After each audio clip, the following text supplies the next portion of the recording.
ছেলেরে প্রশ্ন করে, তোর কাছে তোর বউ বড় না আমি বড়? আছে না নাই? এটা একটা প্রশ্ন হইল। তোর বউ বড় না আমি বড়? দুইজনেই বড়। তো এক ছেলে সুন্দর উত্তর দিছে, আমার কাছে ভালো লাগছে উত্তরটা শুনে। এক মা প্রশ্ন করছে, তোর এতদিন আমি লালন পালন করে বড় করলাম, জীবন যৌবন তোর জন্য শেষ করলাম, আজকে বউ পাইয়া বউ তোর আপন হয়ে গেল।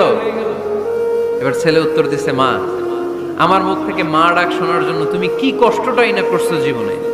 10 মাস আমারে পেটে ধারণ করলা, খাইতে পারো নাই, বমি করছো, খালি ওষুধ খাইছো, তোমার পেট কেটে আমারে বের করা হয়েছে, 2 বছর আমারে দুধ খাওয়াইছো, পেশাব পায়খানা পরিষ্কার করেছো। বয়স যখন 3-4 তখন তোমার আমি মা ডাকছি, এই মা ডাকটা শোনার জন্য তুমি এত কষ্ট করছো। আর আরেকবারের মাইয়া এই ঘরে আইসাই তোমার মা ডাকা শুরু করছে। যেই মেয়েটা তোমারে মা ডাকে সে আমার আপন হবে না কেন মা?